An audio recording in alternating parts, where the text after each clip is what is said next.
It's funny how the parent who stays get questioned and the one who left gets celebrated. Because here's the truth that nobody wants to talk about. A mother will miss birthdays, holidays, and events not because she doesn't care, but because she's working, sacrificing, doing everything she can to keep her child safe and covered. And the hardest part is, it ain't even hard. I would say it's heartbreaking. The child doesn't always see the tears she has, or the exhaustion that she pushes through, or the nights she goes without just to make sure they never have to. And even when she's doing her best, helping with homework, cooking dinner, paying every bill on her own, there will still be someone who says she's not doing it enough. That's sad. And the one day she's tired, the world is quick to call her the problem. Yet, meanwhile, a father can show up once a month, post pictures online, and be called the father of the year. He buys one toy and people cheer him on like, oh, yeah, at least he's doing something. They cheer like he built the whole childhood. But the mother who's been paying for everything is told that that's just what mothers do. That's your job. Not even about the bills, it's with everything, y'all. And we know not all fathers.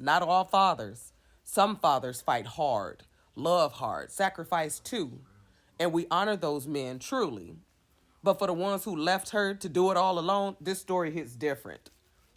It does. The story will always hit different for the people who this shoe gonna fit on too. Because one day he walks back in with a smile, a gift, and suddenly he's the hero to the child. Now she's the villain, the mother, the strict one, the one who always has an attitude. They forget the lunches she packed, the prayers she prayed, the battle she fought silently, while she still showed up every single day, even when she didn't want to. A child can run into the arms of the father who vanished while resenting the mother who never left. They act as if you can't love two, you gotta love one or the other. And that hurts more than she'll ever admit. That hurt me more than I'll ever admit. But here's what they don't know. And let me retract. That hurt me previously. Now I have joy. The Lord gave me peace and joy. Ooh, child. But mothers, they don't have the option to leave. That doesn't mean she didn't want to. Mothers who stay feel trapped too, but they stay anyway. They stay anyway because love holds them in place when everything in the inside wants to break. And let's be real, y'all. Please, let's be real. Y'all know I like to keep it real. Some mothers choose life when everyone around them said the opposite. Some sat through ultrasound rooms filled with fear, hospital beds covered in wires and prayers, NICU nights that felt like years, begging God for just one more day. Some were told to get a baby up, that they weren't ready, that motherhood would ruin their life. I was told that when I was pregnant with my first daughter. But yet, I still said, that's my baby, and I will fight for them. She slept in hospital chairs, worked through panic, risked her health, her peace, her body, so that that child could live. It's sad, y'all. And sometimes the same child that she almost died to save grows up acting like she never cared at all. That one hit different. Not all children, but some. Some. And only God knows the battle she had to win just to bring that child into the world. Only God knows. If only they knew the prayers she prayed just to keep them alive. She saved their life even when no one else saved hers. It's quiet now, huh? Somebody need to hear this today. And then there's the courtroom.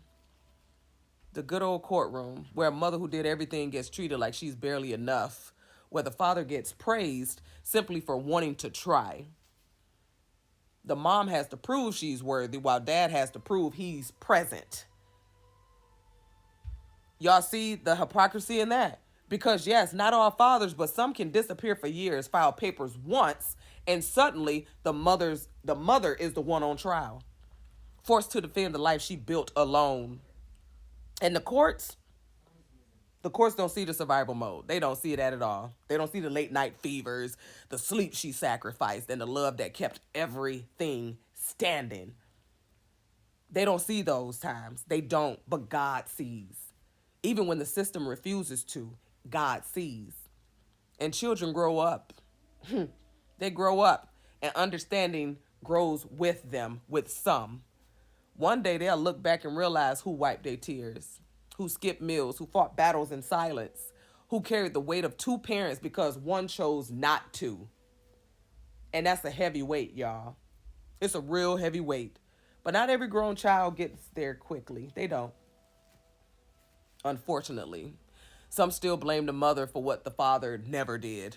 Some run to the parent who gave the least and run away from the one who gave the most. And some mothers, they sacrifice more than anything the child will ever understand. Especially our military mothers who served the country while still trying to serve their families. Very hard. But some grown children only remember who wasn't at the school events, not the uniform she wore so they could live free, fed, and protected.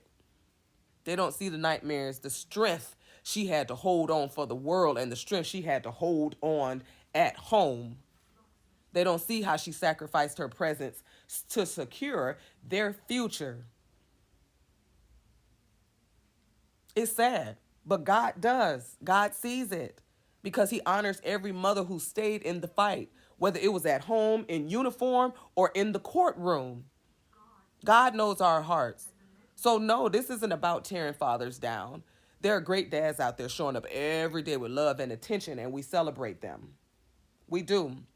But this is about honoring the mothers who are judged instead of thanked, blamed instead of celebrated, questioned instead of appreciated. So to every mother doing it alone, God sees you. He does. He sees you. He sees every tear, every silent prayer, every late night and every early morning. He sees the love behind your sacrifices, even when your child doesn't yet. Some children will never see it until you gone.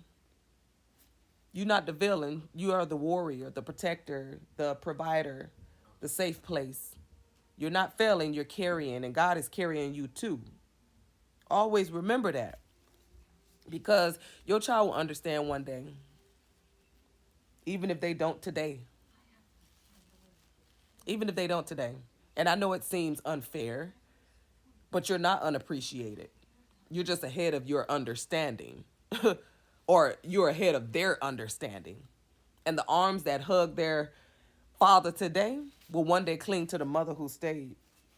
The mother who stayed always pays the highest price, but she always leaves the strongest legacy.